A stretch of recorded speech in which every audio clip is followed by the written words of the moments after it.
The Basketball Street League is a fierce competition where young sporting talents face off to crown the king of the streets. Not only does the league show off Kenya's finest hoopers, but it also encourages young talents to stay away from drugs and crime in East Nairobi. Our reporter Immanuel Ndungu has more. The streets of Eastlands are riddled with crime, violence and poverty. Often, the youth get drawn into a vicious cycle of drug abuse and other illegal activities, leaving them with an uncertain and trouble-filled future. Fortunately, there's a way out and a place to nurture great sporting talents through the Basketball Street League. We're living in Eastlands, and as you know, Eastland is not known for so many good deeds, especially in young people. They're exposed to a lot of bad things, and sports is a very, very powerful tool.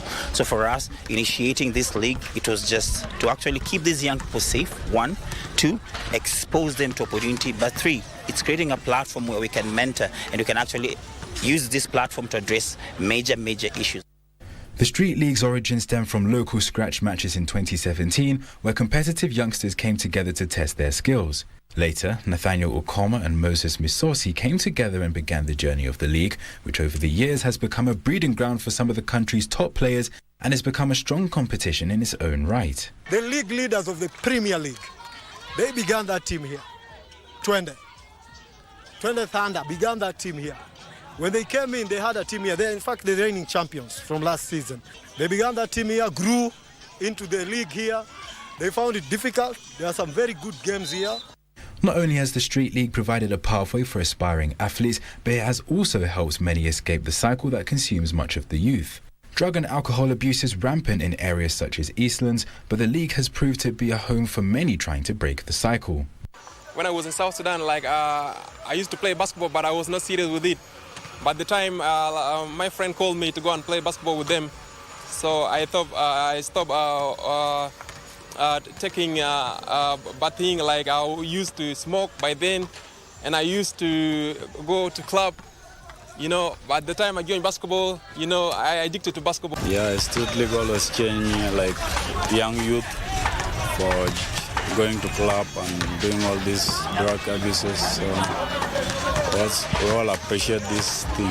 It's not only basketballers who are able to come here. We have people who are just random people from the community who come to watch as a form of entertainment. So that keeps people away from doing unnecessary stuff like indulging in drug abuse and alcoholism and all that.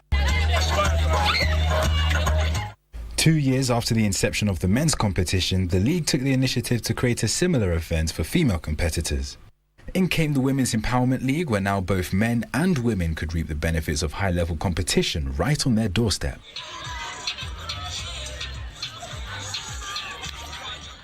Now, also with school curriculums intensifying efforts to improve the physical welfare of students, Moses encourages parents to do the same and allow their children to pursue the multitude of avenues that sports provides.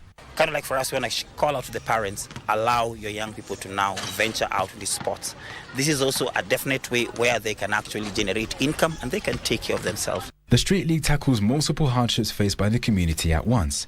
Players have regular talks discussing mental health, drugs and other key issues. The athletes aren't the only party benefiting from the creation of the well-managed and high-level league, though. The smooth running of the competition requires expert roles completed by coaches, statisticians, medics and referees, among others. They too see the league as a launchpad for success in their careers, avenues even former players can explore as well.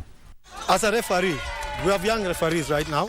We are bringing them through, and you can see that most of them, when they grow, they outgrow this space. They go to they get called in other areas. Yeah, you find that they go to the NBA, they go to the National Nairobi Basketball League, to be precise. Some of them referee Premier League games, you know, and they are all one of our own here. Despite the superb work from the organisers behind the Street League, the players still urge the government to fund the tournament to further promote young talent and keep young people out of trouble.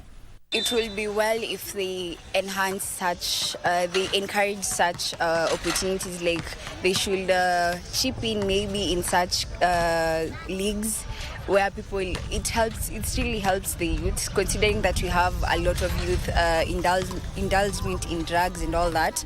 So with this, it helps the community come as one. We build a community where there's drug-free zones. I want to say thank you to stakeholders and people that are genuinely investing in this space, like Granite Insurance. That has kind of been one of the key, I would say, sponsors of this league.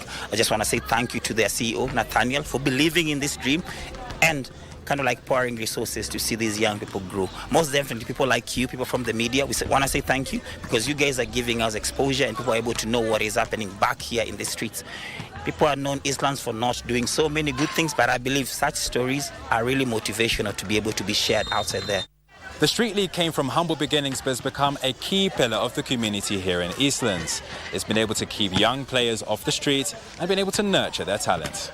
Reporting for KBC Channel 1, I'm Immanuel Ndungu.